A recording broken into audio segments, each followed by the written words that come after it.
ರಾಜ್ಯದಲ್ಲಿ ಮತದಾರರ ಪಟ್ಟಿಯ ವಿಶೇಷ ಪರಿಷ್ಕರಣೆ ಆರಂಭವಾಗಿದೆ. ಮನೆ ಮನೆಗೆ ಬಿಎಲ್ಒ ಅಧಿಕಾರಿಗಳು ಭೇಟಿ ಕೊಟ್ಟು ತಮಗೆ ಬೇಕಾದ ಮಾಹಿತಿಯನ್ನ ಸಂಗ್ರಹ ಮಾಡ್ತಿದ್ದಾರೆ. ಹಾಗಾದ್ರೆ ಹೇಗಿದೆ ಮತದಾರರ ಪಟ್ಟಿಯ ಪರಿಷ್ಕರಣೆ? ಪ್ರಶ್ನೆಗಳು ಏನಿದೆ? ಸರ್ವೆ ಯಾವ ರೀತಿಯಾಗಿ ನಡೆಯುತ್ತೆ? ಈ ಸಂದರ್ಭದಲ್ಲಿ ಮತದಾರರು ಏನೇನ್ ಮಾಡಬೇಕು? ಈ ವಿಚಾರದಲ್ಲಿ ಕಾಂಗ್ರೆಸ್ ಕಣ್ಣಿಟ್ಟಿರೋದು ಯಾಕೆ ಅನ್ನೋದರ ಕಂಪ್ಲೀಟ್ ಡೀಟೇಲ್ಸ್ ಇಲ್ಲಿದೆ.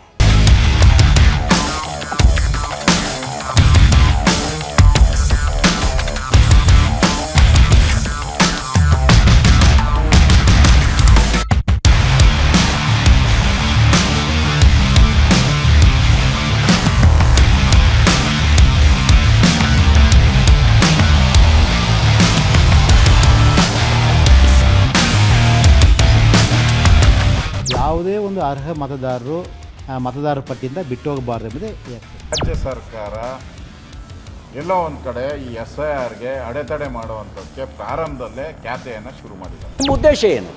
ಒಬ್ಬ ವ್ಯಕ್ತಿ 3-4 ಕಡೆಗಳಲ್ಲಿ ವೋಟ್ ಹಾಕೊಳ್ಳೋಕ್ಕೆ ಮತದಾರ ಪಟ್ಟಿಲಿ ಹೆಸರು ಇರಬೇಕಾ ಹೇಳಿ. ಈಗ ಒಂದು ಮತದಾರ ಇಲ್ಲದೆ ಹೋದ್ಮೇಲೆ ನಾವು ಯಾಕೆ ಗ್ಯಾರಂಟಿ ಹಣವನ್ನು ಕೊಡಬೇಕು? ರಾಜ್ಯದೆಲ್ಲೆಡೆ ಶುರು ಮತದಾರರ ಮಹಾಪರಿಷ್ಕರಣೆ. ಮನೆ ಮನೆಗೆ ಬಿಎಲ್ಒಗಳ ಭೇಟಿ, ಮಾಹಿತಿ ಸಂಗ್ರಹ ಆರಂಭ. SIR ವಿರೋಧಿಸಿದ ರಾಜ್ಯಗಳಲ್ಲಿ ಕರ್ನಾಟಕ ಕೂಡ ಒಂದು. ದೇಶದ ಎಲ್ಲ ಬಿಜೆಪಿಯೇತರ ಸರ್ಕಾರವಿರೋ ರಾಜ್ಯಗಳಂತೆ ಕರ್ನಾಟಕ ಕೂಡ SIRಗೆ ತೀವ್ರ ಆಕ್ಷೇಪ ವ್ಯಕ್ತಪಡಿಸಿತ್ತು. SIRನಿಂದ ಕಾಂಗ್ರೆಸ್ ಮತದಾರರನ್ನ ಟಾರ್ಗೆಟ್ ಮಾಡುತ್ತೆ ಅಂತ ಆರೋಪಿಸಿದ್ದ ಕಾಂಗ್ರೆಸ್ ನಾಯಕರು SIR ಬೇಡವೇ ಬೇಡ ಅಂತ ಆರಂಭದಲ್ಲಿ ಪ್ರತಿಪಾದನೆ ಮಾಡಿದ್ದರು. ಪಶ್ಚಿಮ ಬಂಗಾಳ ಚುನಾವಣೆಯ ರಿಸಲ್ಟ್ ಕೂಡ ರಾಜ್ಯ ಕಾಂಗ್ರೆಸ್ ಅನ್ನ ಆತಂಕಕ್ಕೆ ದೂಡಿತ್ತು. ಆದರೆ ಯಾವಾಗ ಸುಪ್ರೀಂ ಕೋರ್ಟ್ SIR ಪ್ರಕ್ರಿಯೆ ಸರಿ ಇದೆ ಅಂತ ಹೇಳ್ತೋ ಆಗಿನಿಂದ ಕಾಂಗ್ರೆಸ್ ಸ್ವಲ್ಪ ಮೃದುವಾಯಿತು. SIR ಮಾಡಿದ್ರೆ ಮಾಡ್ಲಿ, ಅರ್ಹ ಮತದಾರರನ್ನ ರಕ್ಷಣೆ ಮಾಡೋಕೆ ನಾವು ರೆಡಿ ಅನ್ನೋ ಮಾತುಗಳನ್ನ ಆಡಿತು. ಕೊನೆಗೆ ಮತದಾರರೆಲ್ಲ ತಮ್ಮ ತಮ್ಮ ದಾಖಲೆಗಳನ್ನ ರೆಡಿ ಮಾಡಿಟ್ಟುಕೊಳ್ಳಿ, ಮತದಾನದ ಹಕ್ಕನ್ನ ಉಳಿಸ್ಕೊಳ್ಳಿ ಅಂತ ಘೋಷಣೆ ಮಾಡಿತು. ಈಗ ರಾಜ್ಯದಲ್ಲಿ SIRಗೆ ಕಾಂಗ್ರೆಸ್ ಸರ್ಕಾರ ಚಾಲನೆ ಕೊಟ್ಟಿದ್ದು, ಸಿಎಂ DKಶಿ ತಮ್ಮ ನಿವಾಸದಲ್ಲಿ ಅರ್ಜಿ ತುಂಬಿಸಿ SIRಗೆ ಗ್ರೀನ್ ಸಿಗ್ನಲ್ ಕೊಟ್ಟಿದ್ದಾರೆ.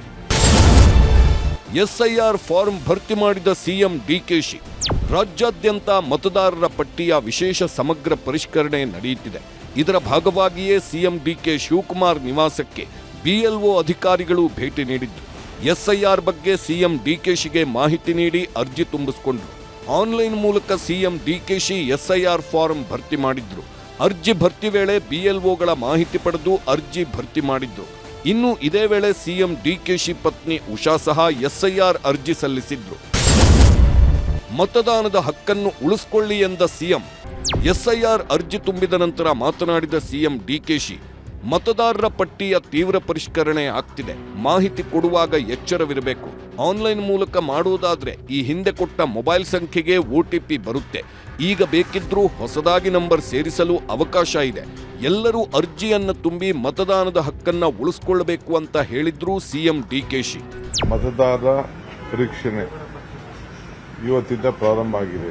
ನನ್ನ ಮನೆಯಿಂದನೇ ನಮ್ಮ ರಾಮನಗರ ಇಲ್ಲಿ ಕೆಲಸ ಮಾಡ್ತಿರುವಂಥ ನಮ್ಮ ಬೆಂಗಳೂರು ದಕ್ಷಿಣ ಜಿಲ್ಲೆಯವರು ಅವರು ಬಂದು ನಮ್ಮಿಂದನೇ ಪ್ರಾರಂಭ ಮಾಡಿದ್ದಾರೆ. ನಾನು ಸೈನ್ ಹಾಕಿ ಕೊಟ್ಟಿದ್ದೇನೆ. ಸ್ವಲ್ಪ ಮಾಹಿತಿಯನ್ನ ಎಲ್ಲರಿಗೂ ಕೂಡ ನಾನು ಮನವಿ ಮಾಡಿಕೊಳ್ಳೋದು, ವಾಪಸ್ಸು ನಿಮ್ಮ ಹಳೆ ನಂಬರ್ ವೋಟರ್ ಲಿಸ್ಟ್ ಟೈಮಲ್ಲಿ ಯಾವಾಗ ಫೋನ್ ನಂಬರ್ ಕೊಟ್ಟಿರ್ತೀರಿ, ಹಳೆ ಫೋನ್ ನಂಬರ್ನ ನೀವು ಕೊಡಬೇಕಾಗ್ತದೆ. ಇಲ್ಲ ಈಗ ಬೇಕಾದ್ರೆ ಅವ್ರಿಗೆ ನಮ್ಮ ಅಧಿಕಾರಿಗಳಿಗೆ ಹೇಳಿ ಹೊಸ ನಂಬರ್ನ ನೀವು ಆಡ್ ಮಾಡ್ಕೊಳ್ಳಿಕ್ಕೆ ಒಂದು ಅವಕಾಶ ಇದೆ. ಯಾವ ನಂಬರ್ ಕೊಟ್ಟಿರ್ತೀರಿ ಆ ನಂಬರ್ಗೆ OTP ಕೂಡ ಬರುವಂತ ಒಂದು ಅವಕಾಶ ಇದೆ. ಅಧಿಕಾರಿಗಳು ಮಂಗಳವಾರ ಮನೆ ಮನೆಗೆ ಭೇಟಿ ನೀಡಿದ್ದಾರೆ. ಮತದಾರರಿಂದ ಅರ್ಜಿಗಳನ್ನು ತುಂಬಿಸಿಕೊಂಡಿದ್ದಾರೆ. 1 ತಿಂಗಳ ಕಾಲ ಮಾಹಿತಿ ಸಂಗ್ರಹಿಸಲಿದ್ದು, ಹೇಗಿರುತ್ತೆ ಈ ಪ್ರಕ್ರಿಯೆ ಇಲ್ಲಿದೆ ನೋಡಿ. ರಾಜ್ಯದ ಒಟ್ಟು 5,54,32,314 ಮತದಾರರ ಫಿಲ್ಟರ್ ನಡೆಯಲಿದ್ದು, ಜುಲೈ 29ರವರೆಗೆ ಮನೆ ಮನೆಗೆ ಭೇಟಿ ನೀಡಿ ಅಧಿಕಾರಿಗಳು ಮಾಹಿತಿ ಸಂಗ್ರಹ ಮಾಡಲಿದ್ದಾರೆ. ಆಗಸ್ಟ್ 5ರಂದು ಕರಡು ಮತದಾರರ ಪಟ್ಟಿ ಪ್ರಕಟಣೆ ಮಾಡಲಿದೆ. ಆಗಸ್ಟ್ 5ರಿಂದ ಸೆಪ್ಟೆಂಬರ್ 4ರವರೆಗೆ ಕರಡು ಪಟ್ಟಿಗೆ ಆಕ್ಷೇಪಣೆ, ಸಲಹೆ ಸಲ್ಲಿಕೆಗೆ ಅವಕಾಶ ನೀಡಲಿದೆ. ಹಕ್ಕು ಮತ್ತು ಆಕ್ಷೇಪಣೆಗಳ ವಿಚಾರಣೆ, ವಿಲೇವಾರಿ ಆಗಸ್ಟ್ 5ರಿಂದ ಅಕ್ಟೋಬರ್ 3ರವರೆಗೆ ನಡೆಯಲಿದೆ. ಅಕ್ಟೋಬರ್ 7ರಂದು ಪರಿಷ್ಕೃತಗೊಂಡ ಅಂತಿಮ ಮತದಾರರ ಪಟ್ಟಿ ಪ್ರಕಟವಾಗಲಿದೆ. ಬೆಂಗಳೂರು ಸೇರಿದ ಹಾಗೆ ರಾಜ್ಯದ ಎಲ್ಲಾ ಜಿಲ್ಲೆಗಳಲ್ಲೂ ಎಸ್ಐಆರ್ಗೆ ಚಾಲನೆ ನೀಡಲಾಗಿದೆ. ಎಲ್ಲಾ ಜಿಲ್ಲೆಗಳಲ್ಲಿ ಜಿಲ್ಲಾಧಿಕಾರಿಗಳು ಎಸ್ಐಆರ್ಗೆ ಚಾಲನೆ ನೀಡಿದ್ದಾರೆ. ಕಲಬುರಗಿ ಜಿಲ್ಲಾಧಿಕಾರಿ ಶಿಲ್ಪಿ ಕುಟುಂಬಕ್ಕೆ ಅರ್ಜಿ ನೀಡುವುದರ ಮೂಲಕ ಎಸ್ಐಆರ್ಗೆ ಗ್ರೀನ್ ಸಿಗ್ನಲ್ ಕೊಟ್ಟಿದ್ದಾರೆ. ಕೊಪ್ಪಳದಲ್ಲಿ ಪದ್ಮಶ್ರೀ ಭೀಮವ್ವ ಶಿಳ್ಳೆಕ್ಯಾತರ ಮನೆಗೆ ಅರ್ಜಿ ವಿತರಿಸಲಾಗಿದೆ. ಚಿಕ್ಕಬಳ್ಳಾಪುರದಲ್ಲಿ ಹಳ್ಳಿ ಮತದಾರನಿಗೆ ಮೊದಲ ಅರ್ಜಿ ನೀಡಲಾಗಿದೆ. ಹಾಸನದಲ್ಲಿ ಬೂಕರ್ ಪ್ರಶಸ್ತಿ ವಿಜೇತೆ ಸಾಹಿತಿ ಬಾನು ಮುಷ್ತಾಕ್ ಅವರಿಗೆ ಮೊದಲ ಅರ್ಜಿ ವಿತರಿಸಿ ಮಾಹಿತಿ ಸಂಗ್ರಹಿಸಲಾಗಿದೆ. ಇಷ್ಟೇ ಅಲ್ಲ, ರಾಜ್ಯ ಮುಖ್ಯ ಚುನಾವಣಾಧಿಕಾರಿ ಅನ್ಬುಕುಮಾರ್ ಕೂಡ ತಮ್ಮ ಅರ್ಜಿಯನ್ನ ತುಂಬಿ ಆತಂಕ ಬೇಡ ಎಂದಿದ್ದಾರೆ. ಪ್ರತಿಯೊಂದು ಮನೆಗೂ ನಾವು ಅವರ ಎನ್ಯುಮರೇಷನ್ ಫಾರ್ಮನ್ನು ತಲುಪಿಸ್ತೀವಿ. ಆಮೇಲೆ ಮ್ಯಾಪಿಂಗ್ ಅಂತ ಈಗಾಗಲೇ ಮೊದಲೇ ಹೇಳಿದ್ದೀನಿ ನಾನು.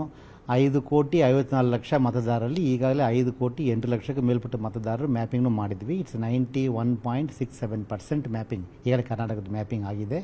BBMP ಏರಿಯಾದಲ್ಲಿ ಮಾತ್ರ ಸ್ವಲ್ಪ ಬಾಕಿ ಇದೆ. ಬಾಕಿ ಎಲ್ಲ ಕಡೆನೂ ಆಲ್ಮೋಸ್ಟ್ ಮೋರ್ ದನ್ 90% ಮೇಲ್ಪಟ್ಟು ಮ್ಯಾಪಿಂಗ್ ಮಾಡಿದ್ದಾರೆ.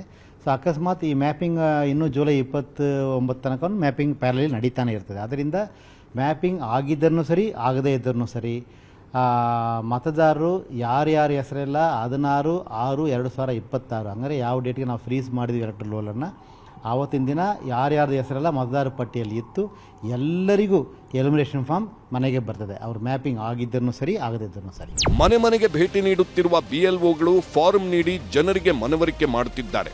ಈ ವೇಳೆ ಕೆಲವೊಂದು ಮತದಾರರು ಕೆಲವೊಂದು ದಾಖಲೆಗಳನ್ನು ಸಿದ್ಧವಾಗಿಟ್ಟುಕೊಳ್ಳಬೇಕಾಗಿರೋದು ಅನಿವಾರ್ಯ.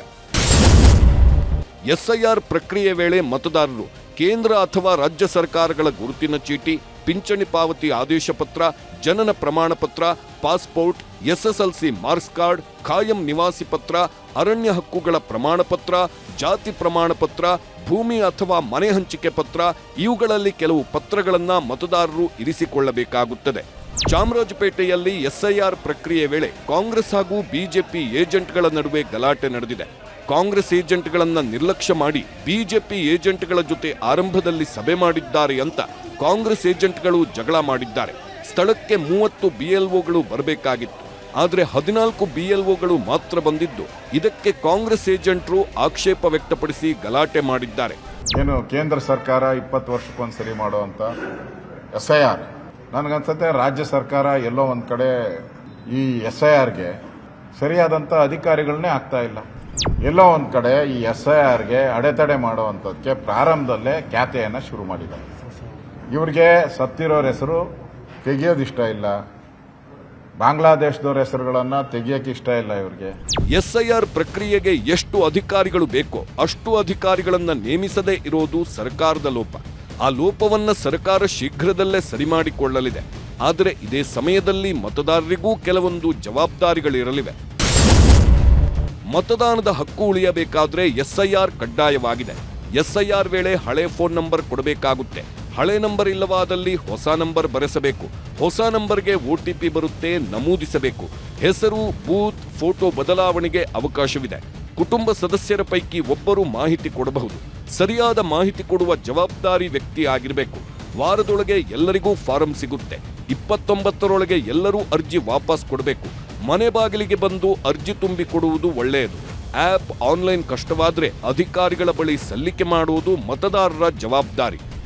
ವೋಟರ್ ಲಿಸ್ಟ್ ಅಲ್ಲಿ ಅವ್ರ ಹೆಸರು ಎಲ್ಲಿತ್ತು, ಅವ್ರ ಹೆಸರು ಯಾವ ಕ್ಷೇತ್ರದಲ್ಲಿದ್ರು ಅಂತೇಳಿ ಫಿಲ್ಅಪ್ ಮಾಡಬೇಕಾಗುತ್ತೆ. ಆಮೇಲೆ ನೆಕ್ಸ್ಟ್ ಇಲ್ಲೂ ಕೂಡ ಪ್ರಿವಿಯಸ್ SIR, ಸೊ ಅದ್ಬಿಟ್ಟು ಬೇರೆ ಎಲ್ಲಿದ್ರು ಅವರಂತ. ಸೊ ಇವೆರಡು ಕೂಡ ಅವ್ರ ಹತ್ರ ದಾಖಲೆಗಳಿಲ್ಲ ಅಂತಂದ್ರೆ ಇಲ್ಲಿಗೆ ಬರ್ತಾರೆ ಸರ್. ಈ ಕಾಲಮ್ ಬಂದ್ಮೇಲೆ ಈ ಕಾಲಮ್ ಅಲ್ಲಿ ಎಲ್ಲಾ ಡೀಟೇಲ್ಸ್ ಫಿಲ್ಅಪ್ ಮಾಡ್ತಾರೆ. ಸೊ ಈ ಕಾಲಮ್ ಅಲ್ಲಿ ಎಲ್ಲಾ ಡೀಟೇಲ್ಸ್ ಫಿಲ್ಅಪ್ ಮಾಡಿ ನಮಗೆ ಕೊಡ್ತಾರೆ. SIR ಆಗದಿದ್ರೆ ಗ್ಯಾರಂಟಿ ಕಟ್ ಫಿಕ್ಸ್. ಹೌದು, ವೋಟರ್ ಲಿಸ್ಟ್ ನಲ್ಲಿ ಹೆಸರಿದ್ರೆ ಮಾತ್ರ ಗ್ಯಾರಂಟಿ ಸೌಲಭ್ಯ ಅಂತ CM DKC ಈ ಹಿಂದೆಲ್ಲ ಹೇಳಿದ್ರು. ಈಗಲೂ ಕೂಡ SIR ನಲ್ಲಿ ಅರ್ಹವಾದ ಮತದಾರರಿಗೆ ಮಾತ್ರ ಗ್ಯಾರಂಟಿ ಸೌಲಭ್ಯ ನೀಡೋದಾಗಿ CM DKC ಹೇಳಿದ್ದಾರೆ. ಈಗ ಸದ್ಯಕ್ಕೆ ರಾಜ್ಯದ ಎಲ್ಲೆಡೆ SIR ಪ್ರಕ್ರಿಯೆ ನಡೆಯುತ್ತಿದೆ. SIR ನಲ್ಲಿ ಮುಸ್ಲಿಮರಿಗೆ ಅನ್ಯಾಯ ಆಗುವ ಸಾಧ್ಯತೆ ಆರೋಪವೂ ಇದೆ. ರಾಜ್ಯ ಮುಸ್ಲಿಂ ಸಂಘಟನೆಗಳ ಒಕ್ಕೂಟ CEO ಅನ್ಬುಕುಮಾರ್ ಭೇಟಿ ಮಾಡಿದ್ದು ಮುಸ್ಲಿಂ ಮತದಾರರಿಗೆ ವಿಶೇಷ ಆದ್ಯತೆ ಕೊಡುವಂತೆ ಮನವಿ ಮಾಡಿದ್ದಾರೆ. ಇನ್ನು ಕೆಲವೇ ದಿನಗಳಲ್ಲಿ ಈ ಕುರಿತು ಚುನಾವಣಾ ಆಯೋಗದ ನಿರ್ಧಾರ ಬಯಲಾಗಲಿದೆ.